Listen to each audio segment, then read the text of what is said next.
믿음이 없이는 하나님을 기쁘시게 하지 못하나니 하나님께 나아가는 자는 반드시 그가 계신 것과 또한 그가 자기를 찾는 자들에게 상 주시는 이심을 믿어야 할지니라. 하나님은 영이시니 예배하는 자가 영과 진리로 예배할지니라. 아멘.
힘과 능력이 되시는 하나님 아버지, 지난 한 주간도 저희를 지켜주셔서 감사합니다. 거룩한 주일에 저희가 성전으로 올라와 감사와 찬송과 영광을 올려드립니다.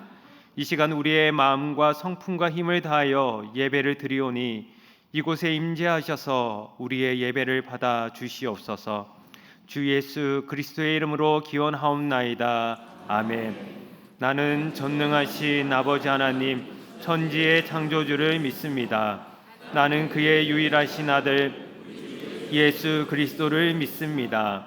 그는 성령으로 잉태되어 동정녀 마리아에게서 나시고 본디오 빌라도에게 고난을 받아 십자가에 못 박혀 죽으시고 장사된 지 사흘 만에 죽은 자 가운데서 다시 살아나셨으며 하늘에 오르시어 전능하신 아버지 하나님 우편에 앉아 계시다가 거기로부터 살아있는 자와 죽은 자를 심판하러 오십니다.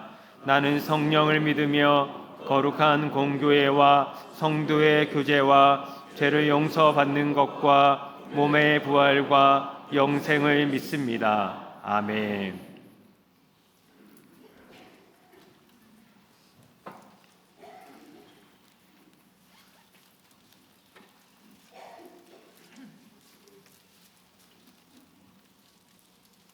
여호와는 나의 목자시니 그가 나를 푸른 풀밭에 누이시며 내 영혼을 소생시키시고 내가 사망의 음침한 골짜기라도 다닐지라도 해를 두려워하지 않을 것은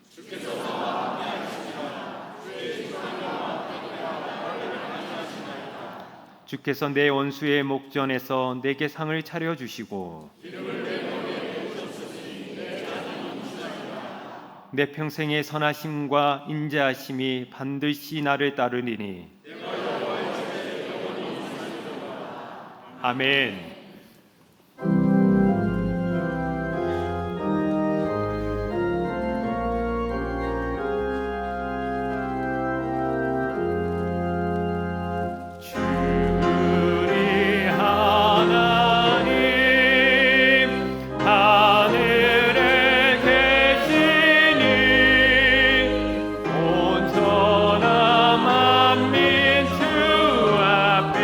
찬송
고마우신 사랑의 아버지 하나님,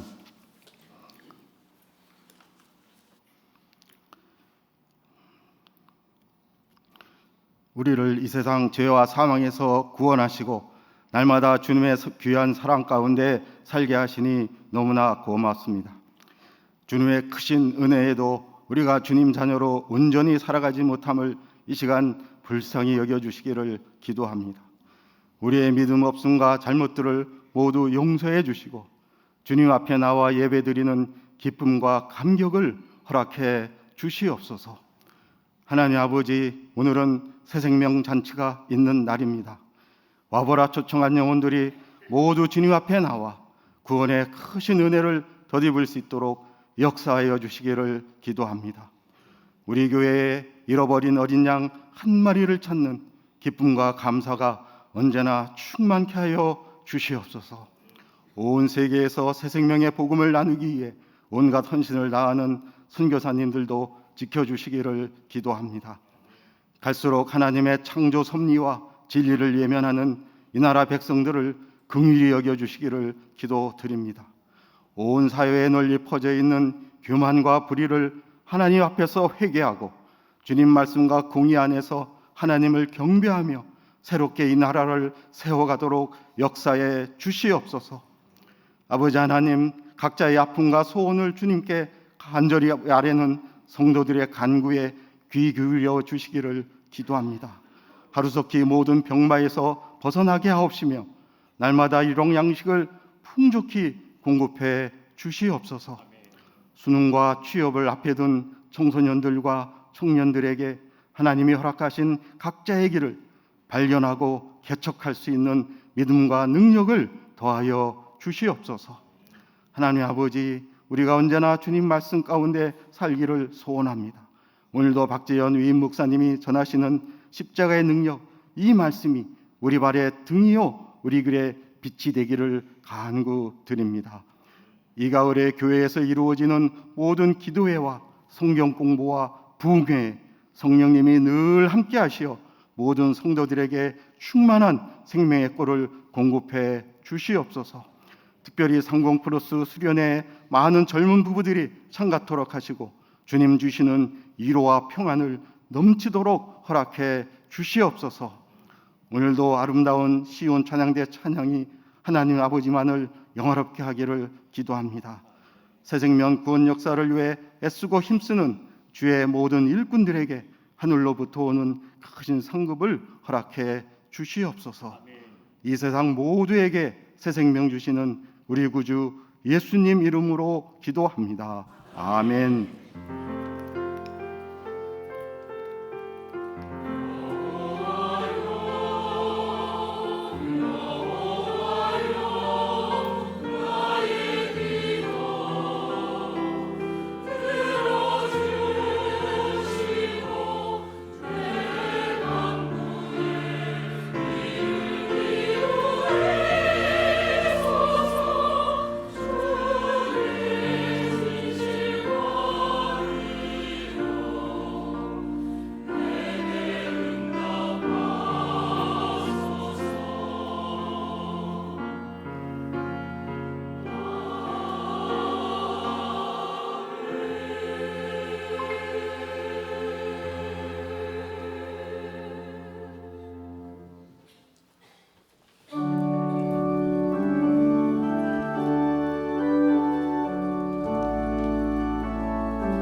하나님께서 우리에게 주시는 말씀은 고린도전서 1장 18절에서 25절까지의 말씀입니다. 고린도전서 1장 18절에서 25절까지의 말씀입니다. 신약 성경 263면에 있습니다.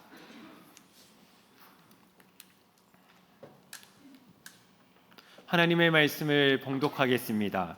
십자가의 도가 멸망하는 자들에게는 미련한 것이요 구원을 받는 우리에게는 하나님의 능력이라. 기록된 바 내가 지혜 있는 자들의 지혜를 멸하고 총명한 자들의 총명을 폐하리라 하였으니 지혜 있는 자가 어디 있느냐 선비가 어디 있느냐 이 세대의 변론가가 어디 있느냐. 하나님께서 이 세상의 지혜를 미련하게 하신 것이 아니냐. 하나님의 지혜에 있어서는 이 세상이 자기 지혜로 하나님을 알지 못하므로 하나님께서 전도에 미련한 것으로 믿는 자들을 구원하시기를 기뻐하셨도다. 유대인은 표적을 구하고 헬라인은 지혜를 찾으나 우리는 십자가에 못 박힌 그리스도를 전하니 유대인에게는 거기 끼는 것이요 이방인에게는 미련한 것이로되 오직 부르심을 받은 자들에게는 유대인이나 헬라인이나 그리스도는 하나님의 능력이요 하나님의 지혜니라. 하나님의 어리석음이 사람보다 지혜롭고 하나님의 약하심이 사람보다 강하니라. 아멘.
아멘.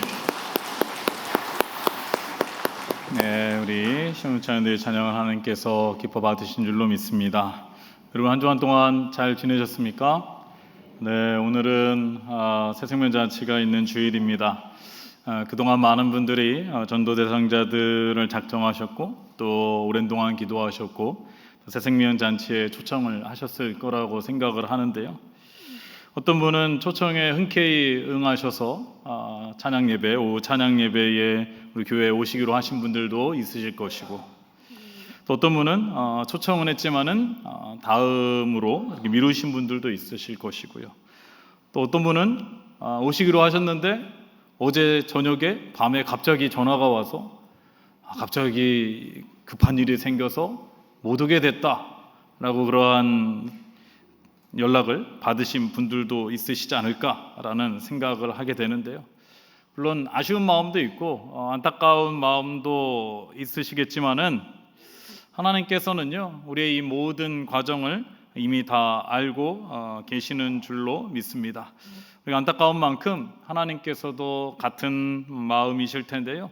그러나 여러분, 우리가 뿌린 이 복음의 씨앗이 우리 전도 대상자들의 마음 가운데 잘 뿌려져서요, 복음의 씨앗이 남아 있어서 비록 오늘은 함께하지 못하지만은 나중에 그 복음의 씨앗이 시간이 지나면서 싹이 트게 되고 또 자라나게 되고 열매 맺는 날이 오게 될 줄로 믿습니다. 그때까지 우리가 포기하지도 마시고 너무 실망하지도 마시고 계속해서 주의 복음을 전할 수 있기를 바랍니다. 여러분, 우리 기독교의 상징은 십자가입니다. 교회마다 그래서 십자가가 다 있지 않습니까? 그러나 이 십자가를 기독교의 상징이라고 하기에는 사실 그렇게 좋은 이미지는 아닙니다. 지금이야 십자가 하면은 뭐 교회와 기독교의 대명사처럼 그렇게 여겨지지만 이 예수님 당시의 이 십자가는요, 가장 극악한 죄인이 지는 형벌 중에 하나였습니다. 그런데 이 십자가를 그리스도께서 지셨다라는 것에 대해서 이 당시에 많은 사람들은 이해를 하지 못했습니다. 그리스도라 함은 메시아라고도 할 수가 있고요, 구원자를 의미하죠. 로마로부터 오랜 동안 억압을 압제를 받아왔던 이 유대인들이 구약 성경에서부터 예언된 그리스도 메시아가 곧 우리에게 오게 될 것이다 라는 그러한 믿음과 기대를 가지고 있었는데요. 그래서 그분이 예수님이라고 알고 있었는데, 그런데 이 그리스도 되시는 예수님께서 십자가를 지셨다라는 것 자체가 모순과 같다라는 겁니다. 메시아, 그리스도가 어떻게 십자가를 질 수가 있는가? 십자가에서 죽을 수가 있는가? 이해를 못하는 거죠. 이렇게 생각하는 이유 중에 하나는요, 신명기 21장 22절에서 23절의 말씀에 보니까 이런 말씀이 있습니다. 사람이 만일 죽은 죄를 범함으로 내가 그를 죽여 나무 위에 달거든 그 시체를 나무 위에 밤새도록 두지 말고 그날에 장사하여 내 하나님 여호와께서 내게 기업으로 주시는 땅을 더럽히지 말라. 나무에 달린 자는 하나님께 저주를 받았음이니라, 이렇게 말하고 있죠. 율법의 이 신명기 말씀에 나무에 달린 자는 하나님께 저주를 받은 자다라고 나와 있습니다. 그런데 그리스도 되시는 예수님께서 십자가에 달리셨으니까 저주를 받은 자가 되는 것 아니겠습니까? 그러니까 이것을 믿을 수가 없는 겁니다. 23절, 오늘 23절 말씀을 보시면요, 우리는 십자가에 못 박힌 그리스도를 전하나 유대인에게는 거리끼는 것이요 이방인에게는 미련한 것이다, 이렇게 말씀을 하고 있죠. 유대인들에게 이 십자가는 예수님을 그리스도로 믿게 하는데 거리끼는 것이 되었다라는 것입니다. 그리고 이방인에게는 미련한 것이다 라고 또 나와 있는데요, 이 고린도전서가 쓰여졌을 때의 그 시대적 상황을 보면요, 헬라 문화가 많이 발달했습니다. 이 헬라 문화의 대표적인 것이 철학이라고 할 수가 있는데, 이 당시에는 에피쿠로스라는 학파도 있었고요, 스토아 학파도 있었습니다. 그만큼 철학이 많이 유명했는데요. 이들은 모든 것을 자기들이 가지고 있는 지식과 논리로 설명을 하려고 했습니다. 그리고 자신들이 해석할 수 있는 것만 믿으려고 했다라는 거예요. 내가 이해하지 못하는 거, 내가 논리적으로 풀어낼 수 없는 것은 믿지 못했다라는 겁니다. 그렇기 때문에 이들에게 하나님의 아들 그리스도가 십자가에 못 박히신 것도 이해하기 어렵지만은 이 예수님께서 죽으시고 부활하셨다라는 것을 도저히 받아들일 수가 없는 거예요. 이해가 되지 않죠. 이 부활에 대해서 논리적으로 풀어낼 수가 없는 것입니다. 그래서 이 십자가에 못 박힌 그리스도가 이 이방인들에게, 헬라인들에게는 미련하다라고 그렇게 생각하는 거예요. 유대인이든지 헬라인이든지 예수님을 단지 그냥 유대의 젊은 청년이 죄를 짓고 죽게 되었다, 그냥 미련하게 죽게 되었다, 이 정도로만 생각을 하는 것입니다. 그러나 이 유대인이나 이방인이요, 이 복음을 이해하지 못하고 받아들이지 못하는 이유가 있었는데요, 그것은 사람의 지혜로는 하나님의 지혜를 따라갈 수가 없다라는 것입니다. 20절을 보시기 바랍니다. 지혜 있는 자가 어디 있느냐? 선비가 어디 있느냐? 이 세대의 변론가가 어디 있느냐? 하나님께서 이 세상의 지혜를 미련하게 하신 것이 아니냐? 이렇게 말씀하고 있습니다. 여기서 지혜 있는 자라 함은 헬라의 그 철학자들을 말하는 것이고요. 선비가 어디 있느냐 할 적에 이 선비는 이 성경이 1900년도에 번역된 책이다 보니까 우리나라의 그때의 상황에 맞춰서 번역을 해서 선비라고 썼지만은 실제로는 율법을 많이 알고 있는 서기관들이라고 할 수가 있습니다. 그리고 또 이 세대의 변론가가 어디 있느냐 할 적에 이 변론가는 자기 의견을 논리적으로 잘 펼쳐내면서 이 당시 헬라의 철학자들과 논쟁을 하는 그러한 논객들을 말하기도 합니다. 아무리 율법을 많이 알고 지식을 많이 가지고 있고 경험이 많다고 해서 하나님의 지혜를 따라갈 수는 없는 것입니다. 이것은 마치 초등학교도 들어가지 않은 어린 아이에게 고등학생들이 배우는 미분과 적분과 같은 그러한 수학을 이해시키는 것과 마찬가지예요. 여러분, 그 어린 아이들이 수학에 대해서 얘기한다고 해서 그것을 받아들일 수 있겠습니까? 이해라도 할 수 있겠습니까? 그러다 보니까 그냥 무시하는 거죠. 그냥 자기 할 일 하는 것 아니겠습니까? 듣지도 않고 그냥 자기 할 거 아는 거 이와 마찬가지라고 할 수가 있을 것입니다. 그렇다면은 하나님께서 이 십자가를 통해서 나타내고자 했었던 하나님의 지혜는 무엇일까요? 사람들이 이해하지 못하는, 미련하다고 말하고 거리끼고 있는 그 하나님의 지혜는 무엇일까요? 여러분, 앞에서 말씀드렸듯이 이 십자가는 죄인과 저주와 죽음의 상징이라고 말씀을 드렸습니다. 그렇기 때문에 하나님께서는 아들 예수 그리스도를 십자가에 달려 죽게 하셨다라는 것입니다.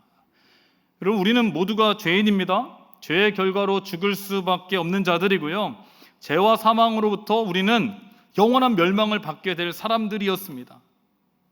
이러한 우리를 구원하시기 위해서 하나님의 아들 예수 그리스도께서 가장 극악한 죄인들이 지고 가는 저주의 상징 십자가에서 달려 죽으심으로 우리의 모든 죄를 다 대속해 주셨다라는 것입니다. 마지막에요, 예수님께서 십자가에 달려 돌아가실 때에 옆에 함께 있던 그 강도가 있지 않았습니까? 그 강도는요, 정말 십자가에 매달려 죽어 마땅한 그 죄인이죠. 그런데 그 죄인마저도 예수 그리스도를 믿음으로 말미암아 네가 나와 함께 낙원에 있을 것이다, 천국에 있을 것이다, 그렇게 말씀해 주신 거죠. 이것이 바로 1절에서 말하는 십자가의 도가 되는 것입니다. 그런데 이 십자가의 도를 믿지 못하는 자들은 어떻게 말한다고요? 십자가를 보고 미련하다 이렇게 생각하는 것입니다. 그러나 그 결과는 어떻게 되냐면요, 멸망의 길로 가게 된다라는 것입니다.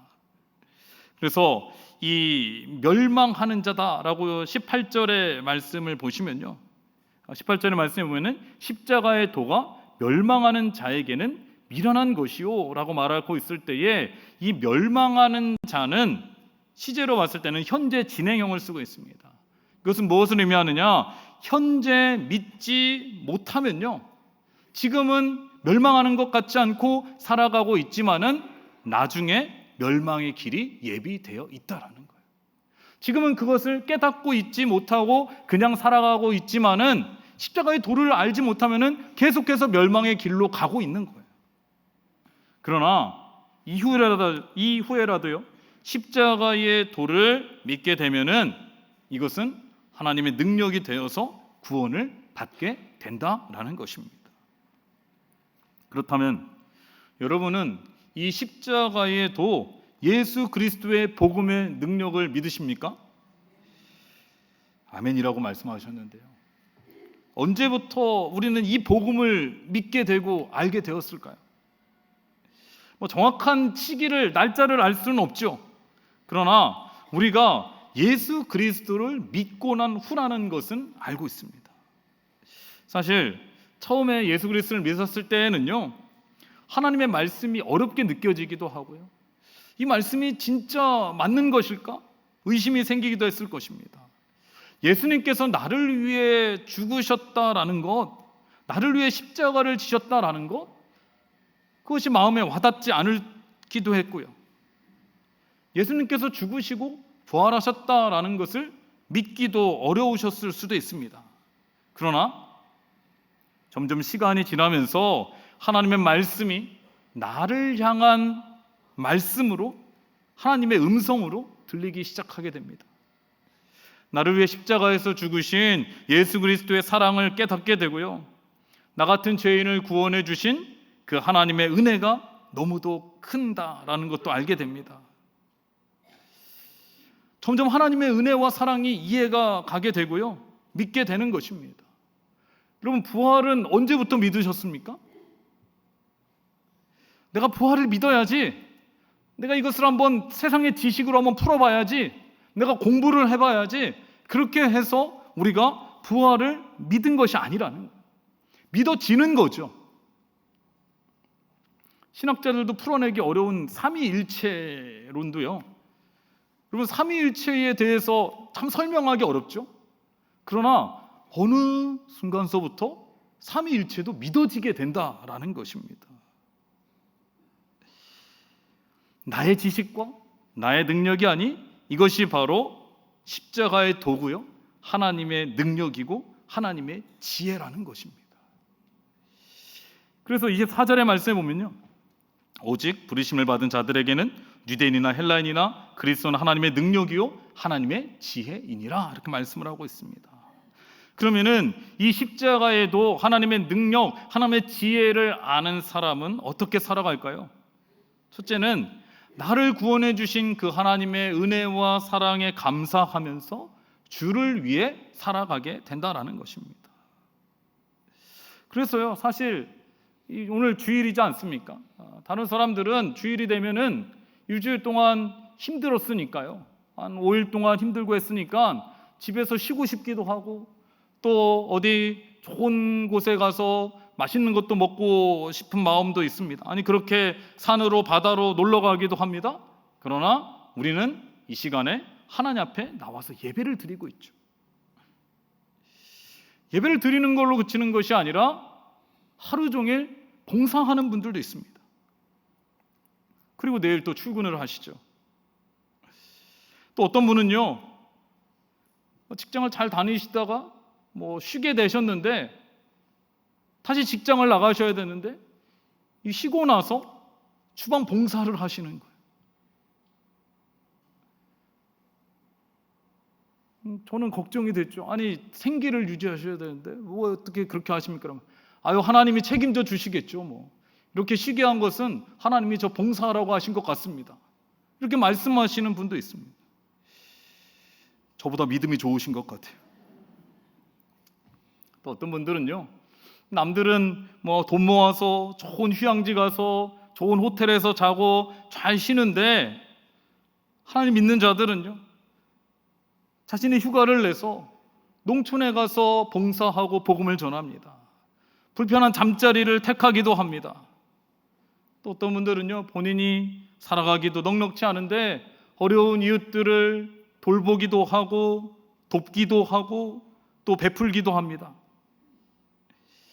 여러분, 이러한 그리스도인들을 보면서 세상 사람들은 뭐라고 말합니까? 참 미련하다. 왜 저렇게 살까?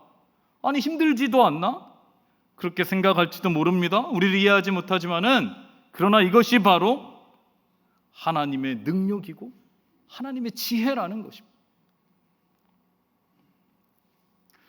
둘째로요, 십자가에도 하나님의 능력과 지혜를 아는 사람은 나의 부족함을 알기 때문에 하나님을 더 의지하게 된다는 것입니다. 25절을 보시기 바랍니다. 하나님의 어리석음이 사람보다 지혜롭고 하나님의 약하심이 사람보다 강하니라. 여러분, 사람이요, 아무리 지혜롭고 능력이 있다고 해도 이 세상을 창조하시는 전지전능하신 하나님보다는 능력이 있을 수 없습니다. 그래서 우리가 한계에 부딪히게 될 때가 있죠. 나 혼자 감당하기 어려운 일을 만나게 될 때에 우리는 하나님의 능력을 구하게 되고 하나님을 의지하게 되고 하나님께 기도하게 되고, 그러면 하나님께서 주시는 지혜를 가지고 어려운 일들을 잘 풀어낼 수 있게 된다라는 것입니다. 그렇다면은 이 지금도 멸망의 길을 가고 있는 사람들에게 우리가 해야 할 일은 무엇이겠습니까? 예수 그리스도의 복음을 전해야 하는 것입니다. 왜요? 아직도 우리를 보면서 미련하다고 생각하는 사람들, 자신이 가지고 있는 지혜와 능력이 전부라고 생각하는 사람들이요, 하나님의 능력과 지혜를 알기 위해서는 복음을 들어야 된다라는 거예요. 예수 그리스도를 만나야 되는 거예요. 왜요? 스스로는 깨달을 수가 없어요. 사람의 지혜로는 이 복음을 알 수가 없는 것입니다. 스스로는 하나님의 은혜와 사랑을 깨달을 수가 없는 거예요. 21절의 말씀에 보시면요, 하나님의 지혜에 있어서는 이 세상이 자기 지혜로 하나님을 알지 못하므로 하나님께서 전도에 미련한 것으로 믿는 자들을 구원하시기를 기뻐하셨도다, 이렇게 말씀을 하고 있습니다. 자기 지혜로 하나님을 알지 못하니까요, 전도에 미련한 것으로 믿는 자들을 구원하시기를 기뻐하셨다라는 거예요. 여러분, 우리가 함께 읽은 이 고린도전서는요, 바울이 고린도 교회 성도들에게 쓴 편지입니다.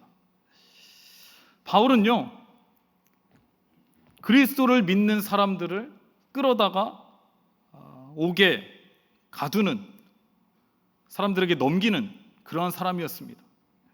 사도행전 9장 1절에서 2절을 보니까요, 사울이 주의 제자들에 대하여 여전히 위협과 살기가 등등하여 대제사장에 가서 다메섹 여러 회당에 가져갈 공문을 청하니, 이는 만일 그 도를 따르는 사람을 만나면 남녀를 막론하고 결박하여 예루살렘으로 잡아오려 함이라, 이렇게 말씀하고 있습니다. 바울은요, 유대인이었고 바리새인이었기 때문에 예수님을 그리스도로 인정하지 않았습니다. 똑같이 생각한 거죠. 나무에 달린 자는 저주를 받았기 때문에 이 예수님을 그리스도로 인정하지 않고 오히려 유대인들이 그리스도를 믿으면은 그 사람들을 잡아가는 거예요. 예수님을 사람들을 혼란케 하고 미혹케 하는 사람이다라고 그렇게 생각을 한 것입니다. 바울은요, 율법학자에게 율법을 배우기도 하고 로마 시민권을 가지고도 있었고 다른 사람들에게 존경을 받는 사람이었고요. 그런데 이것이 인생의 전부라고 생각한 거예요. 그리스도인들을 잡아가지고 넘기는 것이 자기가 잘하고 있다, 내가 지금 인생을 잘 살고 있다, 그렇게 생각하고 있었지만은 그것은 곧 어디로 가는 길이라고요? 멸망의 길로 가고 있었다라는 거예요. 그런데 깨닫지 못하는 거죠. 언제 깨닫게 됩니까? 다메섹으로 가는 길에서 예수 그리스도를 만남으로 인해서 예수 그리스도의 음성을 듣고, 이것이 복음 아니겠습니까? 복음을 만난 후에 바울은 변화가 되었다라는 겁니다. 그의 삶은 완전히 바뀌게 되었습니다. 빌립보서 3장 7절에서 9절 상반절의 말씀에 보니까요, 그러나 무엇이든지 내게 유익하던 것을 내가 그리스도를 위하여 다 해로 여길 뿐더러 또한 모든 것을 해로 여김은 내 주 그리스도 예수를 아는 지식이 가장 고상하기 때문이라. 내가 그를 위하여 모든 것을 잃어버리고 배설물로 여김은 그리스도를 얻고 그 안에서 발견되려 함이니, 이렇게 말씀하고 있습니다. 바울은요, 그리스도 외에 자기가 가지고 있는 모든 것을 다 해로 여기고 배설물로 여긴다라고 말하고 있습니다. 자신은요, 그리스도를 아는 지식이 가장 고상하다라고 말하고 있습니다. 그리고 바울은 이제는 주를 위해 사는 사람이 되었습니다. 그런데요, 그가 복음을 전하는 데에는 이제까지 가지고 있었던 율법, 지식, 소유했던 것, 그 모든 것이 사실은 다 소용이 없다라는 것을 알게 된 것입니다. 그래서 그는 한 가지 방법밖에 없는 거예요. 전도라는 미련한 방법을 택했다라는 것입니다. 그래서요, 복음을 전하다가 매를 맞기도 하고요, 감옥에 갇히기도 하고요, 돌에 맞아 사람들이 죽은 줄 알고 밖으로 내다 버린 적도 있습니다. 사도행전 14장 19절에서 21절의 말씀을 보니까요, 유대인들이 안디옥과 이고니온에서 와서 무리를 충동하니 그들이 돌로 바울을 쳐서 죽은 줄 알고 시외로 끌어내치니라. 제자들이 둘러섰을 때에 바울이 일어나 그 성에 들어갔다가 이튿날 바나바와 함께 더베로 가서 복음을 그 성에서 전하여 많은 사람을 제자로 삼고 루스드라와 이고니온과 안디옥으로 돌아가서, 이렇게 나와 있습니다. 그럼 바울이요, 복음을 전하다가 사람들이 돌로 친 겁니다. 사람들이 봤을 때요, 바울이 죽은 줄 안 거예요. 그러니까 그냥 동네 밖에다가 내다 버린 겁니다. 그래서 이 바울의 제자들이요, 이 시신을 장사하기 위해서 찾아왔을지도 모르겠습니다. 근데 제자들이 갔는데요, 바울이 죽지 않은 거예요. 그런데 이 사도행전 14장 19절에서 21절의 말씀에 보니까 제자들이 둘러섰을 때에 바울이 일어나서 그 성에 들어갔다가 이튿날 다시 복음을 전하러 갔다라는 거예요. 여러분, 이 돌에 맞아서 죽을 정도였으면요, 얼마나 아팠겠습니까? 피도 많이 흘렸겠죠. 그러면요, 그냥 며칠간 복음을 전하지 않고 요양을 해도 누가 뭐라고 하지 않죠.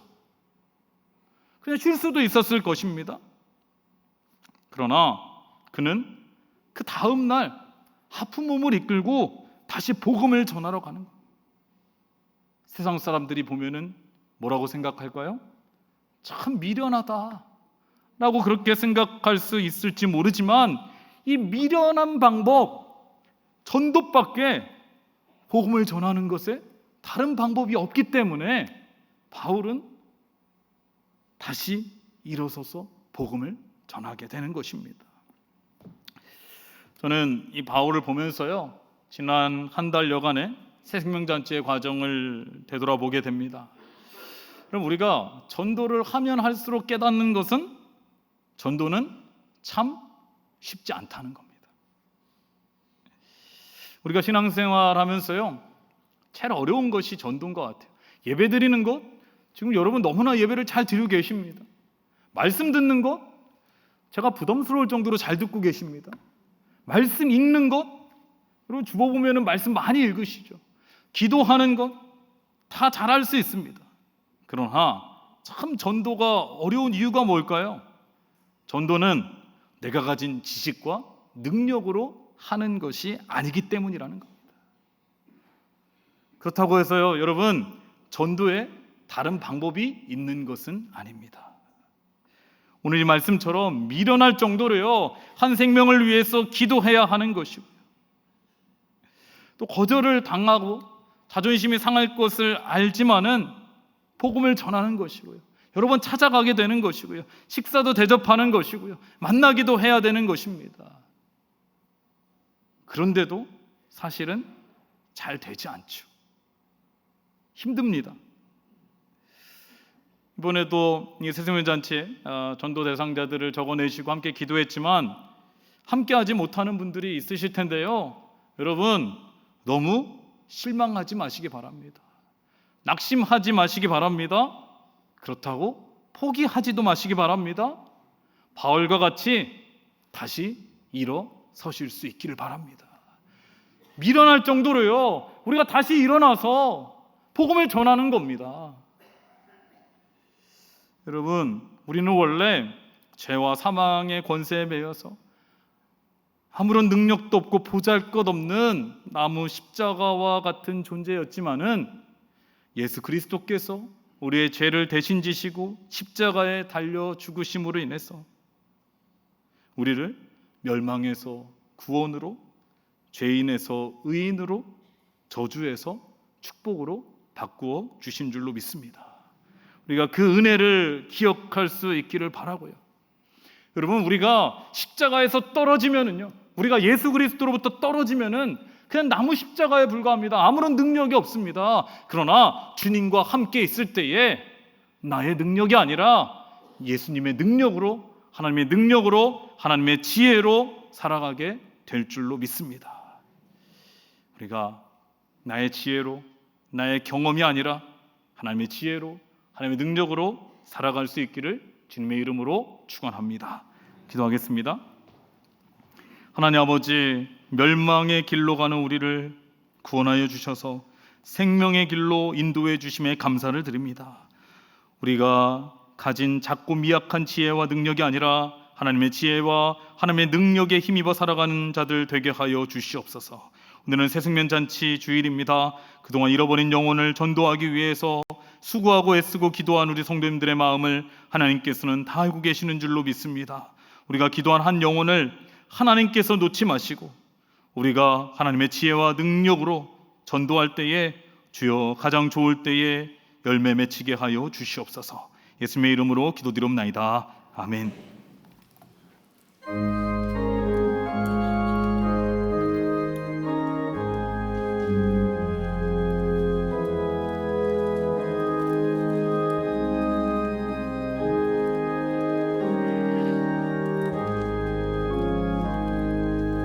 예수는 나의 힘이요 내 생명 되시니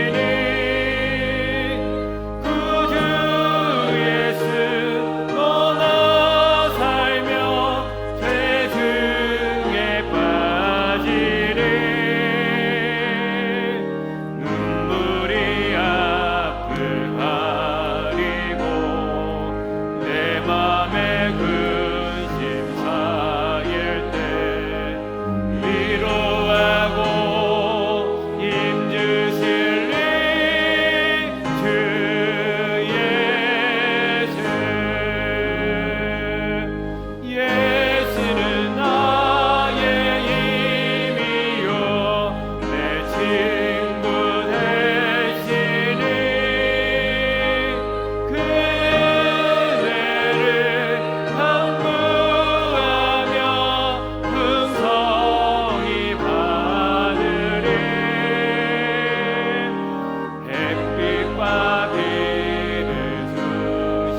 하나님 아버지 감사합니다. 지난 한 주간도 하나님의 은혜 가운데 살게 하시고 오늘도 거룩한 주일 주님 앞에 나와 예배드리며 하나님께 영광 돌리게 하여 주심에 참으로 감사를 드립니다. 죽음의 길, 멸망의 길로 갈 수밖에 없는 우리를 구원하여 주시고 생명의 길로 인도하여 주신 그 하나님의 은혜와 사랑에 감사하여 이 시간 우리의 마음과 정성을 담아 하나님께 귀한 예물을 올려드립니다. 이 예물을 하나님께서 기뻐 받아 주시옵소서. 이 예물이 하나님 나라 영광을 위해 쓰일 때에 주의 은혜와 사랑과 복음이 함께 전해지게 하여 주시고 들어진 목적대로 꼭 필요한 곳에 쓰이게 하여 주시옵소서. 이 예물 드린 손길과 가정을 하나님께서 축복하여 주시옵소서. 생업 가운데 복을 더하여 주시고 30배, 60배, 100배의 하늘 은혜와 상급으로 채워주셔서 많은 것을 하나님께 드리고 또 주신 것을 어려운 이웃들에게 나눠줄 수 있고 베풀 수 있는 은혜도 허락하여 주시옵소서. 가정 가운데는 평안을 더하여 주시고 기도하는 제목들 하나님의 뜻 안에서 다 응답받게 하여 주시고 가족들도 다 강건하게 하여 주시옵소서. 마음은 간절하되 드리지 못한 손길이 있다면은 그 마음을 위로하여 주시고 다음에는 꼭 드릴 수 있는 은혜를 허락하여 주시옵소서. 아버지, 오늘은 새생명잔치가 있는 주일입니다. 그동안 잃어버린 영혼을 위해서 전도 대상자들을 놓고 함께 기도하며 전도에 미련한 것으로 정말 미련할 정도로 열심히 전도한 우리 성도님들의 그 수고와 노력을 하나님께서 기억하여 주시고 이미 기뻐 받으신 줄로 믿습니다. 이따 오후에 예배에 참석하는 한 명 한 명 하나님께서 함께 하여 주시고 하나님의 은혜와 사랑을 깊이 경험하게 하여 주셔서 하나님의 자녀가 되는 권세를 누리게 하여 주시옵소서. 함께하지 못하는 자들 마음 가운데도 이미 복음의 씨앗이 뿌려져서 자리 잡고 있는 줄로 믿습니다. 시간이 지나면서 그들의 마음 가운데 있는 복음의 씨앗이 싹이 트게 하시고 자라나게 하시고 이후에 열매 맺게 하여 주시옵소서. 아버지 하나님, 이번 주에는 수학 능력 시험이 있습니다. 우리 수험생들 그동안 참 열심히 공부하고 준비했는데 남은 기간 동안 하나님께서 지혜를 더하여 주시고 집중력을 더하여 주셔서 부족한 부분을 잘 채워나갈 수 있도록 주님 도와 주시옵소서. 특별히 하나님께서 건강을 지켜 보호하여 주시옵고 시험 보는 여건과 환경도 하나님께서 주관하여 주셔서 다른 것에 마음 뺏기는 일들 일어나지 않도록 주님의 천군 천사로 지켜 주시옵소서. 아버지 하나님, 사람의 지혜를 구하는 것이 아니라 하나님의 지혜와 하나님의 능력으로 시험에 잘 볼 수 있도록 주님 도와주시고 하나님께서 주시는 마음의 담대함과 평안함을 갖게 하여 주시옵소서. 시험의 결과에 따라 흔들리지 않게 하여 주시고 우리의 인생이 하나님께 있음을 다시 한번 기억하며 하나님의 뜻을, 하나님의 비전을 따라가는 우리 수험생들 다 되게 하여 주시옵소서. 아버지 하나님께 모든 걸 맡기오며 예수님의 이름으로 기도드리옵나이다. 아멘. 네, 교회 소식을 말씀드리도록 하겠습니다. 주보를 참고해 주시기 바랍니다. 우리 교회 처음 나오신 분들이 계시다면 주님의 이름으로 환영하고 축복합니다. 교회에 등록하기를 원하시는 분들은 본당 1층에 새가족팀 영접위원분들이 계시는데요. 영접위원분들이 찾아가시면은 등록하는데 안내해 드리도록 하겠습니다. 지난주에 우리 교회 처음 등록하신 분들이 계십니다. 강삼신 성도님, 고윤주 성도님, 홍춘혜 권사님께서 인도해 주셨고요. 김재권 성도님, 김영선 집사님께서 인도해 주셨습니다. 박지현 성도님 스스로 등록해 주셨고요.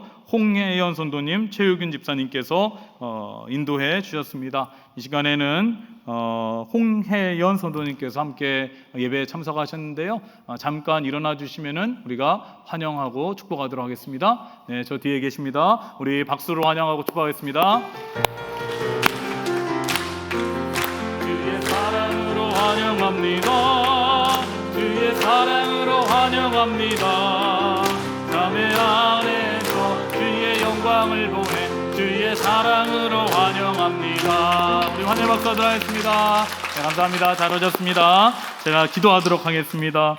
하나님 아버지 감사합니다. 하나님께서 우리를 사랑하셔서 또 이렇게 우리 교회에 강상신 성도님, 고윤주 성도님, 김재곤 성도님, 박지현 성도님, 홍예현 성도님, 등록하게 하시고 또 이렇게 홍혜연 성도님 함께 예배하며 축하할 수 있는 은혜 허락하여 주심에 참으로 감사를 드립니다. 많은 교회 중에 우리 일산 동안교회로 불러주신 데에는 분명한 하나님의 뜻이 있는 줄로 믿습니다. 우리 홍혜연 성도님이 우리 교회 함께 신앙생활하면서 더 믿음이 자라나게 하여 주시고 하나님의 은혜와 사랑을 깊이 경험하게 하여 주시옵고 기도하는 제목들도 하나님의 뜻 안에서 응답받을 수 있도록 주님 도와주시고 생활 가운데도 복을 더하여 주시며 형통함의 축복도 누리게 하여 주시옵소서. 우리 홍예은 성도님 항상 하나님께서 능력의 오른팔로 붙잡아 주시고 인도해 주실 줄로 믿사오며 예수님의 이름으로 기도드리옵나이다. 아멘. 우리 다시 한번 하나의 박사들 하겠습니다. 네, 감사합니다. 잘해줬습니다. 네, 계속해서 교회 소식을 말씀드리도록 하겠습니다. 네, 오늘 오후 찬양 예배는 새생명잔치 예배로 하나님께 드리도록 하겠습니다. 오후 4시에 본당으로 오시면 되고요. 여러분들 간지를 보시면은 우리 새생명잔치 프로그램 안내가 나와 있습니다. 많은 분들이 기도하면서 준비하셨으니까요. 여러분들 함께 오시고 혹시 전도한 분들이 못 오신다고 해서 그냥 집에 있지 마시고 함께 오셔서 은혜 누리실 수 있기를 바랍니다. 오후 찬양 예배이니까요. 찬양 예배 오셔서 또 함께 준비한 공연도 보시고 또 새가족분들 오시면은 우리가 함께 축복하는 그러한 천국 잔치가 될 수 있기를 바랍니다. 네, 오늘 오시는 전도 대상자분들은 이 새생명잔치 오후 4시 예배를 드리신 후에는 선물을 준비하고요. 또 식사를 함께 하시면 됩니다. 식사를 준비했고 또 다가가 준비되어 있습니다. 여러분들 많은 관심 가져주시고 또 기도해 주시고 참여하시면 좋겠습니다. 주차는 교인들은 일산병원에 주차해 주시고요. 우리 초청 대상자들이 교회 앞마당에 주차하실 수 있도록 우리 교인들은 일산병원에 주차해 주시면 감사하겠습니다. 네, 수험생을 위한 새벽 기도회가 계속 이어집니다. 11월 월요일부터 14일 목요일까지 계속해서 새벽 기도회 기도하도록 하겠습니다. 네, 모임 안내입니다. 오남성교회 원래가 오늘 오후 12시 10분 다목적실에서 있고요. 사남성교회 원래가 오늘 오후 12시 30분 주차 안내팀 사무실에서 있습니다. 30플러스 순장 모임이 오늘 오후 12시 50분에 문화센터 1층에서 지하 1층에서 있고요. 어머니 기도회가 13일 수요일 오전 10시에 문화센터 4층에서 있습니다. 수능 기도회가 있습니다. 14일 목요일 수능 당일날 오전 8시 30분부터 문화센터 5층에서 함께 기도하도록 하겠습니다. 부모님들 그리고 순식구들 또 함께 많은 분들이 기도해 주시면 좋을 것 같습니다. 대신방 일정은 주보를 참고해 주시기 바라고요. 30플러스 수련회가 15일 금일부터 16일 토요일까지 경기도 양주에 있는 예담원에서 있습니다. 여러분 많은 관심 가져주시고 또 기도해 주시면 감사하겠습니다. 2024년 부흥회를 안내해 드립니다. 주제는 막힌 담을 헐라이고요. 강사는 선한목적교회 원로 목사님이신 또 예수 동행 미니스트리 대표이신 유기성 목사님께서 오셔서 3일간 말씀을 전해 주십니다. 11월 24일부터 26일까지고요. 11월 24일 주일에는 오후 찬양 예배 시간인 4시에 함께 예배를 드리고 25일, 26일 월요일, 화요일에는 오후 7시 30분에 저희가 함께 모여서 예배를 드리고 또 말씀을 듣도록 하겠습니다. 유기성 목사님은 여러분들도 많이 아시고 또 설교도 많이 들으셨을 텐데요. 네, 모시기 어려운 분 모셨습니다. 여러분들께서도 많이 참여하셔서 또 말씀의 은혜 누리실 수 있기를 바랍니다. 네, 등남 소식이 있습니다. 부부 11순 박진철 이예본 선도님 가정에 귀한 아들이 태어났습니다. 여러분 축하해 주시고 건강하게 잘 자랄 수 있도록 기도해 주시기 바랍니다. 별세자 광고입니다. 풍동 11순 김명 성도님의 모친 되시고 주균윤 장로님의 장모님 되시는 우리 어머니께서 별세하셨습니다. 그래서 지난 주간에 장례를 마쳤고요. 또 강선 11순 인대철 집사님의 모친 또 김문자 원사님의 시모께서 별세하셨습니다. 빈소는 일산병원 장례식장 10호실이고요. 우리 교회 주간 장례로 이루어집니다. 입관 예배는 오늘 오후 6시 30분이고요. 발인 예배는 내일 월요일 오전 8시 30분입니다.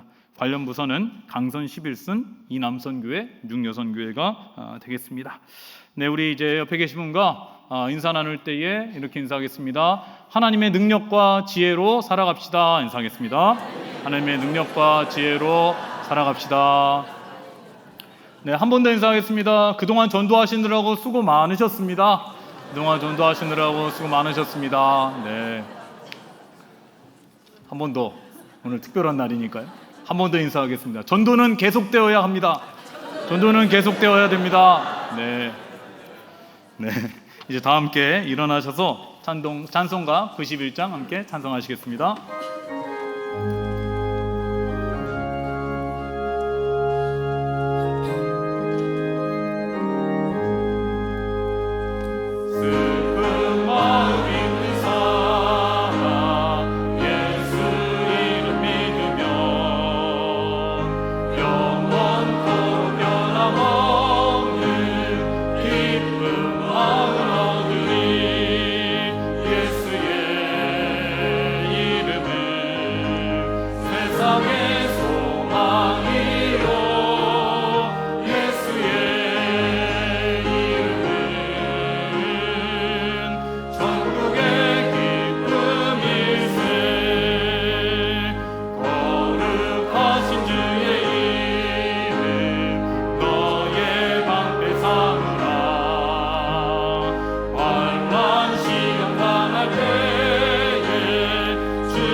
주 우리 주 예수 그리스도의 은혜와 무한하신 아버지 하나님의 사랑하심과 성령님의 감동 감화하시고 우리 가운데 교제 교통하심이 멸망의 길에서 생명의 길로 우리를 구원해 주신 하나님의 은혜와 사랑을 기억하며 하나님의 지혜와 능력으로 살아가며 밀어날 정도로 주의 복음을 전하기를 간절히 소원하는 이 자리에 함께 예배하는 그리고 가정에서 예배드리는 일산동학교의 성도님들 위해 그 가정 위에 삶의 자리 위에 모든 기도 제목 가운데 우리의 전도 대상자들 가운데 지금 영원까지 함께 하시기를 간절히 축원하옵나이다.